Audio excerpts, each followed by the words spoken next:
quando as coisas não acontecem conforme a nossa vontade? Ou não é aquilo que nós esperamos? Ou não é aquilo que nós gostaríamos que fosse? O que fazer quando as coisas não acontecem? O que a gente faz quando as coisas não acontecem? Deixa eu já adiantar uma coisa muito importante para você.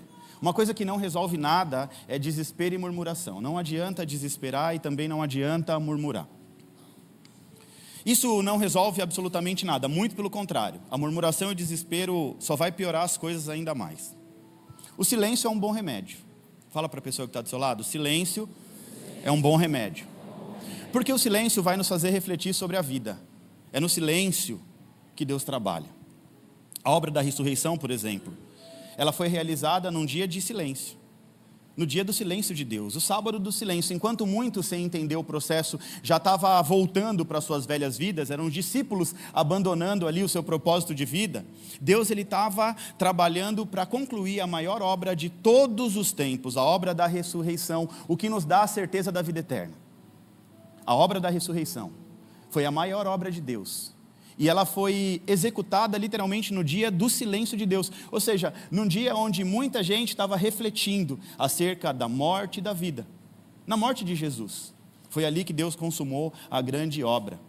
E nós temos acesso à vida eterna por conta do sacrifício de Jesus. 1 Samuel capítulo 1, versículo 1 e 2, vai dizer assim: havia um homem em Ramataim Zufita, dos montes de Efraim, chamado Eucana, filho de Jeroão, neto de Eliú e bisneto de Tou, filho do efraimita Zuf. Ele tinha duas mulheres, uma se chamava Ana e a outra se chamava Penina. Penina tinha filhos, mas Ana não tinha. A história de Ana é uma história muito conhecida, né? Eu acredito que todos aqui conhecem a história de Ana.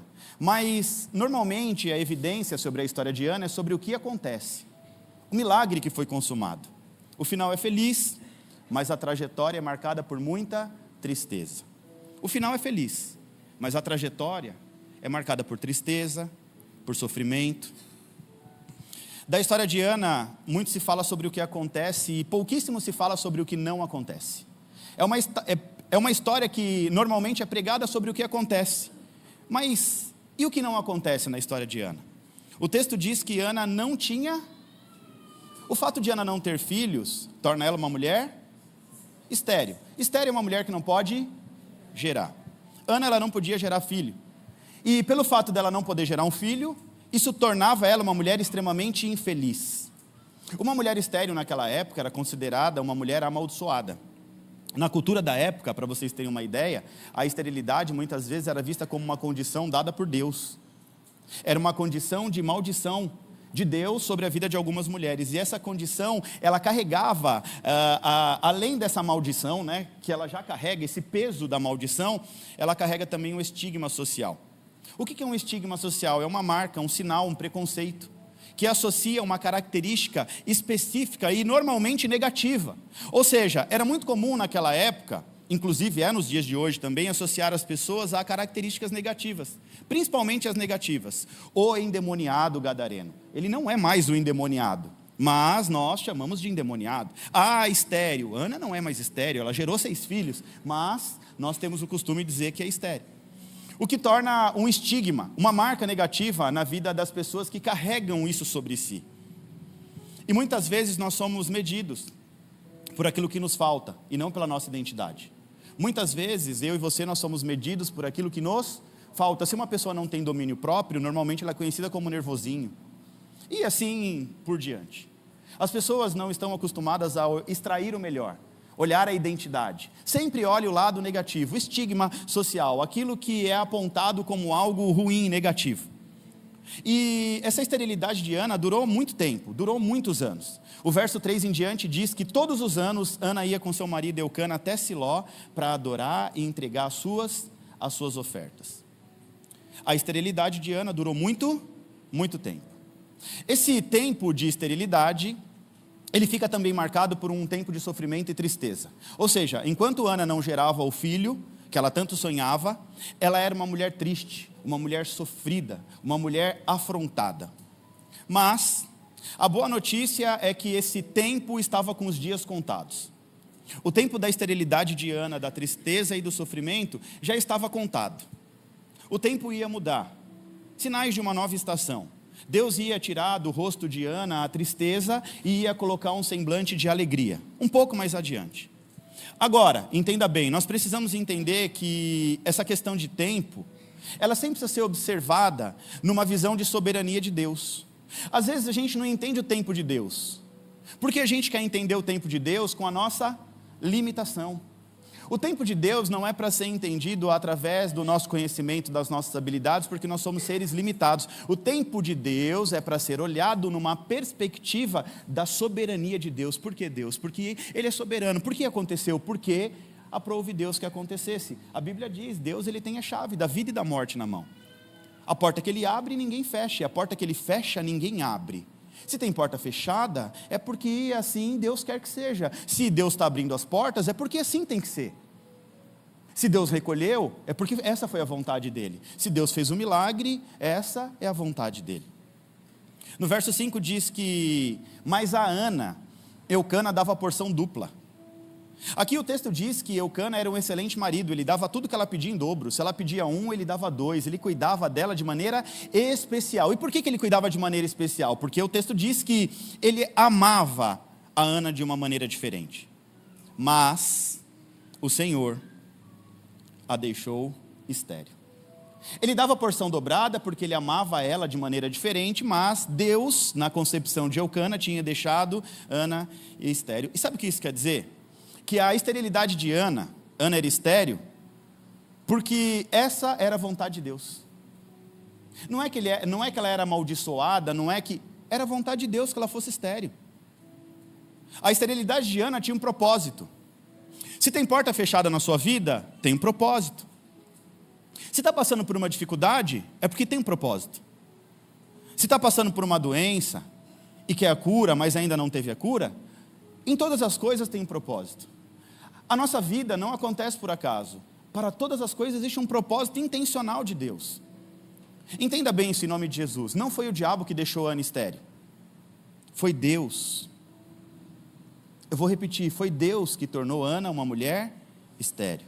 Ou seja, o sofrimento e a dor por conta da esterilidade, foi um sofrimento e uma dor provocada por conta da esterilidade que Deus colocou sobre a vida de Ana. Não era o tempo de Ana gerar. Por isso Deus não permitiu que ela gerasse. Muitas vezes nós queremos atribuir as obras de Deus ao diabo. Porque na nossa concepção, na nossa cabeça é mais ou menos assim, o que é bom foi Deus, o que é ruim foi o diabo. E aqui nós estamos aprendendo que não, a esterilidade não é algo bom, mas foi Deus que permitiu. E nós precisamos ter esse entendimento da soberania de Deus. Não, Deus não vai fazer só o que é bom na sua vida. Deus vai permitir, sim, passar por dor, sofrimento, por luta, para que você entenda o real propósito da sua vida e existência aqui na terra. O texto é bem claro, Eucana dava a porção dobrada para Ana, porque ele a amava, mesmo que o Senhor a houvesse deixado ela estéril. Entenda uma coisa em nome de Jesus, o tempo da esterilidade foi necessário.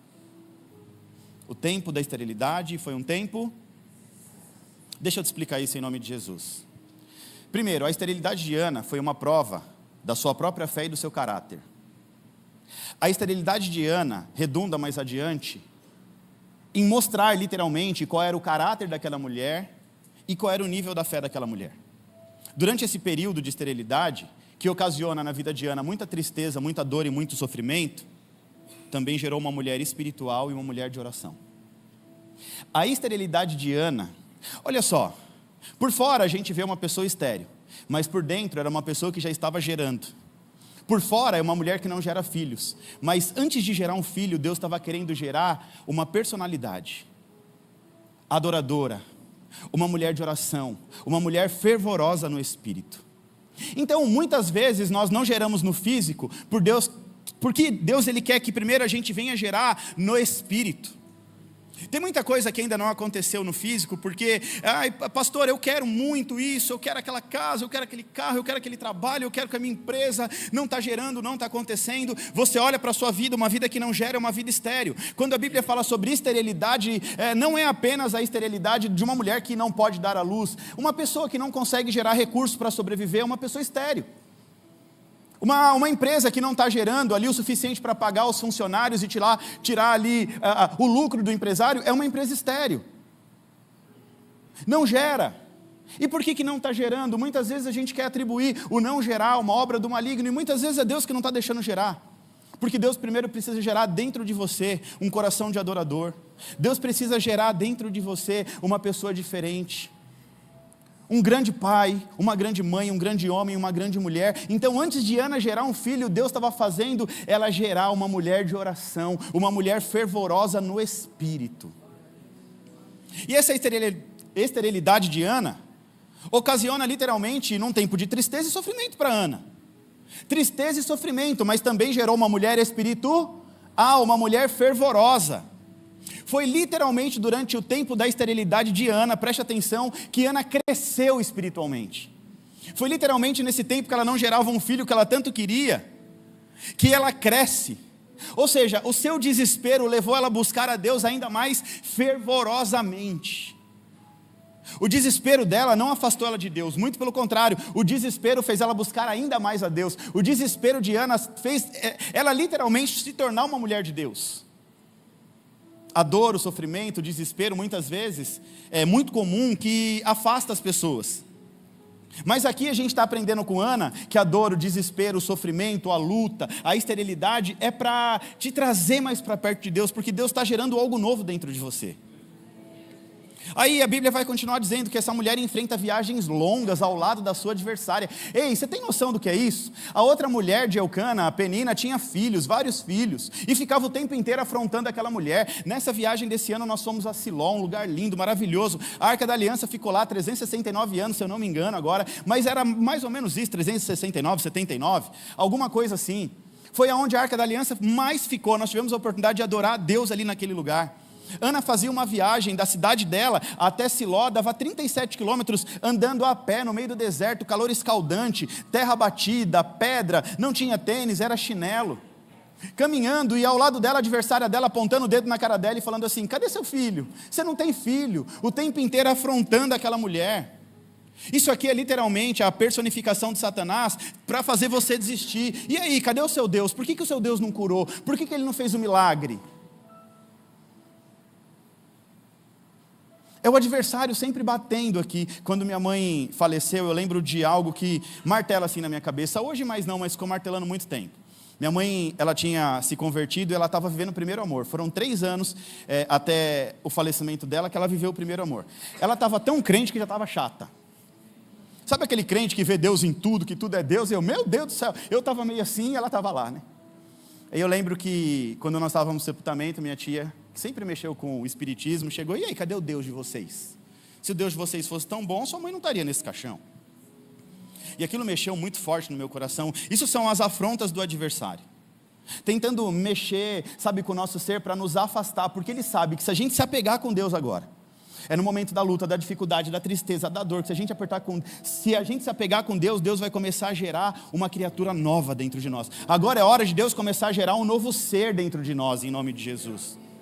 E essa mulher afrontada aqui pela sua inimiga, ela vence todas as adversidades, ela vence ali a inimiga, ela vence tudo e continua servindo a Deus, continua adorando a Deus, fazendo a viagem de ano em ano para adorar a Deus. Deixa eu profetizar sobre a sua vida em nome de Jesus. Você vai vencer essa tristeza, você vai vencer esse sofrimento em nome de Jesus, você vai vencer essas adversidades em nome de Jesus, você vai vencer toda a esterilidade, tudo aquilo que não gera, você vai vencer. Parece que as coisas não acontecem, mas vai acontecer em nome de Jesus, em nome de Jesus. Esse tempo é o que vai determinar um novo tempo na sua vida. O tempo da dor, do sofrimento, da esterilidade é que gera um tempo de bênção. É o tempo de luta e dificuldade que gera um novo tempo nas nossas vidas. São as nossas atitudes nesse tempo que vai nos levar ou não a um tempo de alegria, preste atenção. É no tempo da esterilidade que as suas atitudes estão contando, as sementes que você está plantando, é que vai dizer se mais adiante você vai viver um tempo de alegria ou não. No tempo da esterilidade de Ana, Ana enfrentou a sua adversária, seu sofrimento e a sua tristeza. Mas esse foi o tempo que tornou Ana uma mulher espiritual. Esse foi o tempo que fez de Ana uma mulher de oração. A esterilidade de Ana tinha um propósito: gerar uma mulher fervorosa no espírito. Eu vou repetir: antes de Deus gerar Samuel, antes de Deus gerar um filho no físico, primeiro ele gera uma mulher espiritual. Ele gera uma mulher fervorosa, uma mulher de oração, uma mulher de Deus. Você consegue entender a soberania de Deus? Muitos de nós vamos questionar, mas Deus, por que tadinha não tinha um filho? Ela ia orar todos os anos, olha só, muitas vezes a gente não consegue entender o porquê que Deus não faz algumas coisas, porque Deus está preocupado com o Espírito. Então a primeira coisa que Deus vai fazer na sua vida é transformar, é mudar o seu caráter espiritual, é te revelar a sua identidade espiritual, para depois Ele mexer na sua vida física. Deus, Ele trabalha com prioridades, diga prioridades. Ou seja, a prioridade de Deus não era fazer Ana gerar um filho, a prioridade de Deus era gerar em Ana uma mulher de oração. A prioridade de Deus era gerar em Ana uma mulher fervorosa no espírito. Essa é a prioridade de Deus. Muitas vezes nós buscamos no físico, nós queremos um milagre, nós queremos vencer, e Deus mandou te dizer, e eu vou falar. A primeira coisa que Deus quer fazer na sua vida é transformar o seu caráter espiritual. O que Deus quer fazer na sua vida é ativar o seu espírito. O espírito está pronto, Mateus 26, 41, mas a carne é fraca. Espírito pronto, e Deus quer ativar esse espírito. Esse espírito não pode ser um espírito vagante, um espírito de um cristão, de um homem ou uma mulher de Deus, que fica aí perambulando, quer dizer, que não consegue viver o que Deus preparou para viver. Então a primeira coisa que Deus vai fazer na minha e na sua vida, deixa eu já te falar um negócio aqui. Talvez você esteja aí, poxa pastor, eu vim aqui ouvir o que Deus faz. Eu queria ouvir sobre os milagres de Deus, mas hoje Deus quer que eu te ensine o que Ele não faz. Hoje nós vamos aprender sobre o que Deus não faz. E o que Deus está querendo fazer na sua vida hoje é ativar a sua vida espiritual, é te tornar um homem de Deus, uma mulher de Deus, é te fazer um homem de oração, uma mulher de oração, é te tornar um evangelista, é te fazer ganhar almas para Jesus. Esse foi o seu chamado. O que você quer viver talvez seja a sua vontade. Então chegou a hora de você alinhar o seu coração com a vontade de Deus, porque enquanto Ana não alinhou o coraçãozinho dela com a vontade de Deus, o milagre não aconteceu. Eu vou repetir, enquanto Ana não alinhou o coração dela com a vontade de Deus, o milagre dela não aconteceu. Pelo menos visivelmente, porque o milagre já estava acontecendo por dentro. Era Deus gerando uma mulher de oração, uma mulher fervorosa de espírito. Aí a Bíblia diz que Ana, mais adiante, ela vai ser mãe. Mas ela não vai ser mãe de qualquer um. Ana não seria a mãe de qualquer pessoa. O filho de Ana viria a se tornar um dos maiores profetas da Bíblia, aquele que profetizou sobre os 2 primeiros reis. Um homem notável, um homem respeitado até os dias de hoje em Israel. E não poderia ser diferente, né? O filho de uma mulher espiritual, gerado na oração. É isso mesmo, Samuel foi gerado através da oração. Sabe como Samuel foi gerado? Oração, oferta, voto, consagração. Um filho gerado nessa condição só poderia ser um dos melhores. Um filho gerado no altar, quer gerar algo novo para a sua vida? Se consagra, faz um voto com Deus, oferta no altar, se move pelo Espírito. Quer começar a movimentar a sua vida? Começa a se entregar mais no Espírito, começa a se entregar mais no Espírito, começa a gerar no ambiente profético, no ambiente do Espírito. Era vergonhoso para Ana, era triste, causava sofrimento. Sim, causava. Mas entenda uma coisa, Deus estava no controle. Fala para a pessoa que está do seu lado, Deus está no controle. Não, melhora, fala assim, não tenha dúvida, porque Deus está no controle. Ele não fez, pastor, mas Ele está no controle. Ele não me deu, pastor, Deus está no controle. Mas está doendo, pastor, Deus está no controle. Deus está gerando, aguenta a dor, aguenta o sofrimento, aguenta a tristeza, porque o que Deus vai gerar na tua vida vai te surpreender. Não, fala isso para a pessoa que está do seu lado em nome de Jesus, fala assim, Deus está gerando, aguenta a dor, aguenta o sofrimento, aguenta a tristeza, porque o que Deus vai gerar na sua vida vai te surpreender. Amém ou não amém?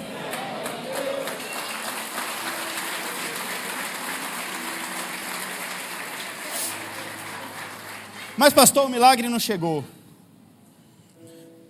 As coisas saíram do controle. Pastor, a porta não abre, pastor. Diga comigo, Deus é soberano. Sabe o que a gente precisa entender? Que o mesmo Deus que abre é o mesmo Deus que fecha as portas. A gente acha que Deus só abre, mas deixa eu te falar uma coisa. Sim, Deus também fecha.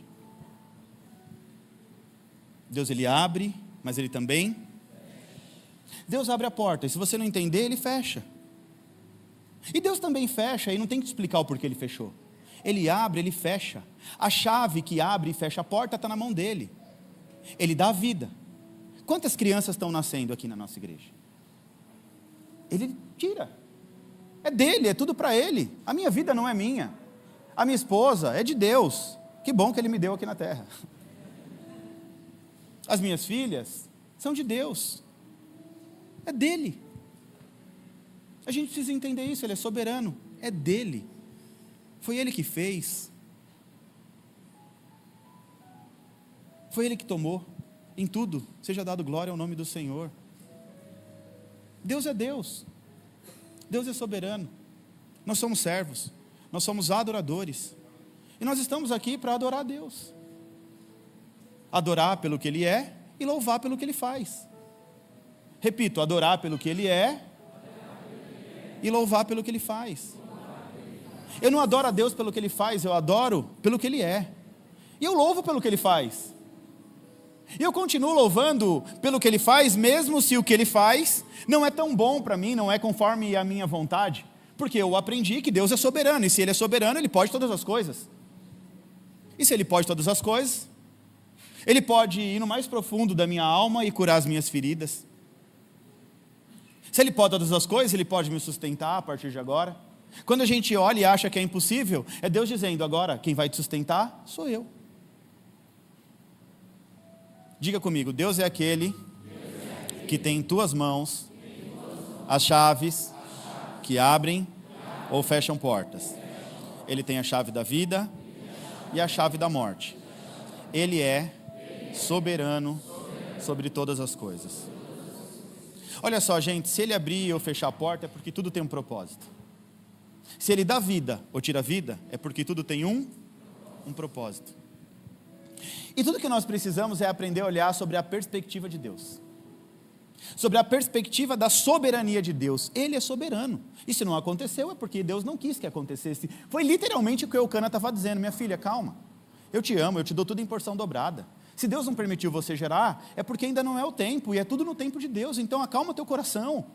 Entenda uma coisa: Eucana não tinha problema nenhum com a esterilidade de Ana. Quem tinha problema com a esterilidade, quem não entendia, era a própria Ana. Por isso que Eucana tinha uma outra mulher que tinha muitos filhos. Porque ele entendia que era tudo no tempo de Deus. Ou seja, muitas das vezes nós temos os nossos dilemas e estamos achando que a outra pessoa tem problema com os nossos dilemas. As pessoas não têm problema com o seu dilema. Na verdade, quem tem problema é você. É você que não consegue entender o propósito de Deus. E fica achando que as pessoas estão falando de você, que as pessoas estão olhando para você. Irmão, em nome de Jesus, descanse seu coração.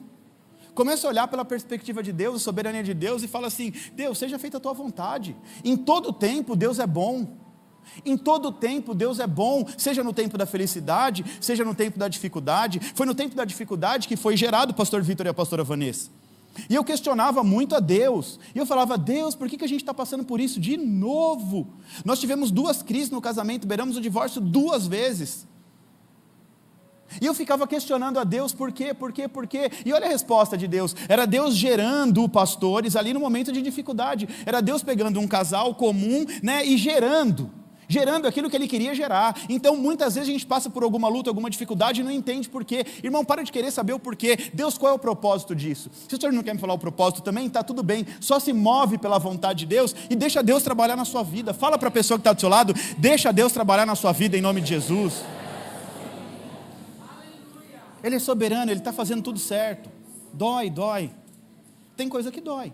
Perder um irmão querido, dói. Perder um marido, um pai, dói. Mas foi da vontade de Deus. E se é da vontade de Deus, se Deus é soberano, o que cabe a mim e a você? Entender a vontade de Deus e viver debaixo da vontade de Deus. Entender o tempo de Deus. Se Ele abre porta, tem propósito. Se fecha, tem propósito. E a gente precisa aprender a olhar sobre essa perspectiva. Você quer viver bem o tempo? Você quer passar bem pelo tempo da dor, da dificuldade e do sofrimento? Aprende a olhar sobre a perspectiva da soberania de Deus. É só aprender a olhar, sabe, com o olhar da perspectiva da soberania de Deus. Deus é soberano. Se eu estou passando por isso é porque Deus quer me ensinar alguma coisa. Então é bom eu passar por esse processo adorando, louvando, buscando a Deus, né? Não vou deixar com que sofrimento venha me abater, com que situações venham me afastar da presença de Deus, porque onde Deus te quer é no meio do povo dele, Deus te quer na casa dele, adorando a ele o tempo todo. E vai passar pelo processo, ei, deixa eu te contar aqui uma novidade, vai vencer. E Deus vai te honrar, porque a Bíblia diz que a glória da segunda casa é maior do que a da primeira. Ou seja, vem um tempo de honra, de glória, de vitória para mim e para você. É passar pela luta, pela dor, pela dificuldade, mas não deixar de adorar a Deus nunca, nunca. Continuar o tempo todo buscando a Deus. E durante esse tempo que o milagre de Ana não acontece, de ano em ano, Ana continua servindo ao Senhor, continua ofertando, orando, indo à casa do Senhor, mas o milagre não acontecia. Diga assim para a pessoa que está do seu lado: não acontecia, mas ela permanecia firme. Agora você fala assim para essa pessoa: talvez não esteja acontecendo com você, mas Deus manda eu te dizer, permaneça firme. Permanece firme, em nome de Jesus. Ana não abria mão da sua vida espiritual, independente do filho, da dor, da adversidade, da penina, ela não abria mão da vida espiritual dela. Mesmo triste, sofrendo, ela não deixava de ir ao templo orar e entregar suas ofertas. Mesmo sofrendo e triste, ela não deixava de orar e entregar suas. O que isso nos ensina? Mesmo que o milagre não aconteça, nada pode roubar o nosso louvor, nada pode roubar a nossa alegria, nada pode roubar a nossa adoração, a nossa fidelidade e a nossa fé em Deus. Mesmo que o milagre não aconteça, nada pode roubar a sua fé em Deus, a sua fidelidade, a sua alegria. Nada pode roubar a sua alegria no Senhor. Independente, o dia está triste para você? Eu estou alegre com Jesus. Independente das circunstâncias, talvez não seja do jeito que eu queria, mas com Jesus a gente tem que andar sempre alegre. Não aconteceu, mas Deus é. Eu não adoro pelo que Ele faz, eu adoro pelo que Ele. Olha para a pessoa que está do seu lado mais uma vez, participa comigo e diz assim: eu não sei o que aconteceu para você, mas uma coisa eu sei, Deus continua sendo Deus. Deus continua sendo Deus. É o que não aconteceu para muita gente que gera uma perspectiva melhor de vida. Presta atenção, é o que não aconteceu que gera uma perspectiva melhor. É do que não aconteceu que torna o nosso coração mais sensível às coisas de Deus. Sabe quando as coisas não acontecem? Isso acaba tornando o seu coração um pouco mais sensível para ouvir a voz de Deus. Pastor, mas eu queria ouvir sobre o milagre que aconteceu. Por que o senhor não fala sobre o milagre que aconteceu? Sinto. Hoje a mensagem é sobre o que Deus não fez. Hoje a mensagem é sobre a porta que não abriu. Aquilo que Deus não fez, a porta que não abriu. Aos olhos humanos, porque aos olhos espirituais Deus estava fazendo muito mais. Eu posso te falar uma coisa? Tem muita coisa na minha vida que não aconteceu. Antes da minha mãe falecer, eu orei muito a Deus por um milagre, mas Deus não fez o milagre. Antes do Salatiel falecer, eu orei muito a Deus com todas as minhas forças. Fiz voto, fiz oferta e clamei a Deus um milagre, mas Deus também não fez o milagre. E aí, com tudo isso, eu aprendi a olhar para Deus de uma maneira diferente, a entender que Deus é soberano, que Ele faz o que Ele quer, do jeito que Ele quer e quando Ele quer, independente se Ele está agradando ou não as nossas vontades carnais. De vez em quando a gente recebe uns nãos, e esses nãos, eles doem no coração, né? Poxa Deus, por que o Senhor não fez? Ele não fez porque Ele é soberano. Ana era uma improvável. Se você tivesse que apostar entre Ana e Penina, quem teoricamente seria a mãe de profeta? A estéril ou aquela que tinha muitos filhos saudáveis e bonitos? Eu, se não conhecesse a história, é óbvio que eu apostaria em Penina, porque ela tinha muitos filhos.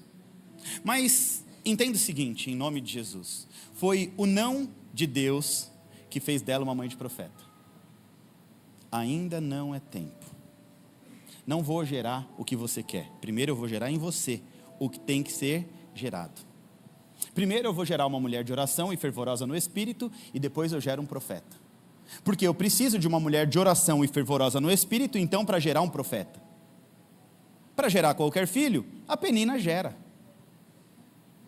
Mas para gerar um profeta, eu preciso de uma mulher fervorosa no espírito. Verso 9 ao 11. Certa vez, quando terminou de comer e beber em Siló, estando o sacerdote ali sentado numa cadeira junto à entrada do santuário, Ana se levantou e, com a alma amargurada, chorou muito e orou ao Senhor. E diante do altar ela fez um voto dizendo: ó Senhor dos exércitos, se der atenção à humilhação da tua serva, e te lembrar de mim, e não esquecer da tua serva, e me deres um filho, então eu vou dedicar ao Senhor todos os dias da sua vida. Enquanto ela ainda continuava a orar diante do Senhor, Eli observava a sua boca. Presta atenção nos detalhes. Enquanto ela continuava a orar, enquanto ela orava, não se renda diante de um não. Fala para a pessoa que está do seu lado: não se renda diante de um não. Sabe quantos não Ana tinha ouvido de ano em ano do Senhor? Era não, não é tempo, não é momento, não, não é tempo, mas ela não se rendeu diante do não. Ela continuou orando e buscando a resposta em Deus. Muitos anos Ana continuava a sua oração, mesmo angustiada, triste e humilhada, mas ela continuava orando. Não se renda diante de um não, amém ou não amém? Não se renda diante de um não. Continue orando e buscando a presença de Deus. Fala para a pessoa do seu lado: continua, não desista, siga firme, seja constante, continua orando, continua adorando, continua servindo. Amém ou não amém? Verso 12, enquanto ela continuava a orar diante do Senhor, Eli então observava a sua boca. A Bíblia diz que a boca dela se mexia, mas ela não saía palavras, não saía som, ela só mexia a boca. Como Ana orava silenciosamente, seus lábios se mexiam, mas não se ouvia sua voz. Então Eli pensou que ela estivesse embriagada, e disse para ela: até quando você vai continuar embriagada, mulher? Abandone o vinho. Sabe o que acontece aqui? Por fora ela demonstrava tristeza e parecia estar embriagada. O profeta estava acostumado a ver Ana ali, mas daquela vez foi diferente. A oração dela chamou a atenção, ela fez algo diferente, mas o profeta julgou a mulher. O profeta disse: para de beber, você está bebendo demais. Mas entenda uma coisa, Ana já estava pronta, Ana já estava preparada para receber o seu milagre, e não deixou com que o julgamento do profeta esfriasse o que já estava acontecendo. Às vezes a pessoa te julga: o que você está fazendo o dia inteiro na igreja? Por que fica o tempo inteiro na igreja? Nossa, é um tal de ir para a igreja. E aí você começa a ouvir demais as opiniões externas e começa a esfriar a sua fé por dentro. Ana já estava preparada. Por mais que o profeta olhou para ela e falou assim: mulher, para de beber, repreendeu ela.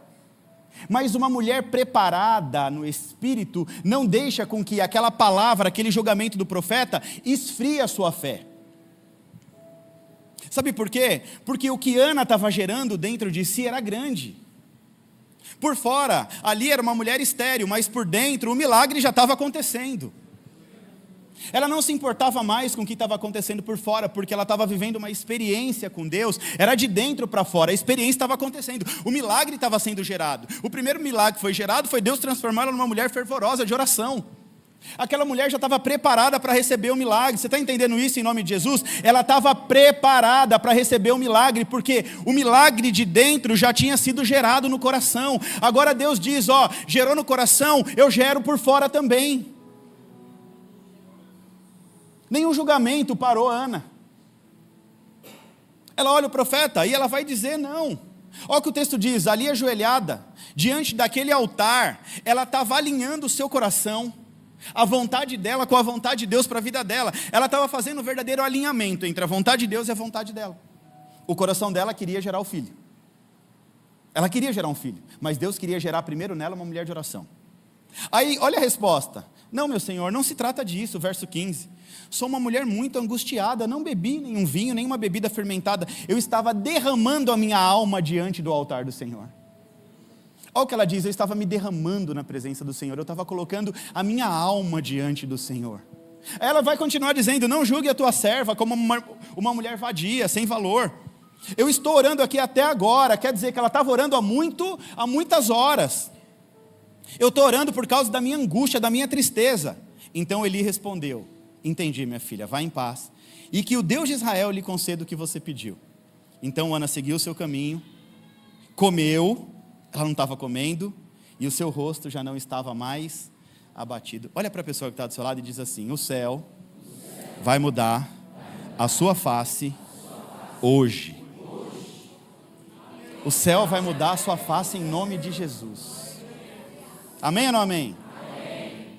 Verso 19: na manhã seguinte eles se levantaram e adoraram ao Senhor.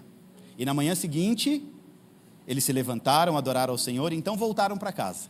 Eucana teve relação com sua mulher e o Senhor se lembrou dela. Assim Ana engravidou, e preste atenção, e no devido tempo, diga, e no devido tempo, deu à luz a um filho e lhe deu o nome de Samuel, dizendo: foi esse que eu pedi para Deus. Deus é soberano, dele vem o sim e o...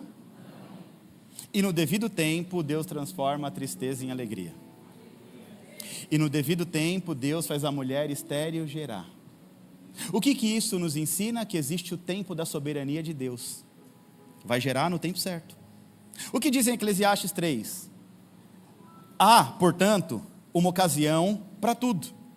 Um tempo para cada propósito de Deus na vida do seu povo.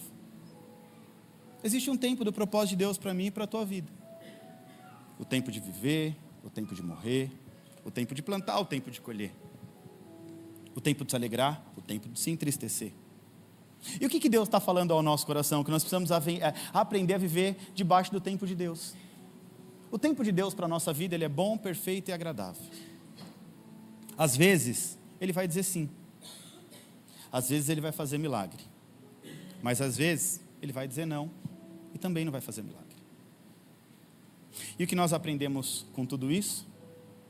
Que se Deus fizer, mas se não fizer, fala para a pessoa que está do seu lado: aprenda a viver debaixo do tempo de Deus para a tua vida.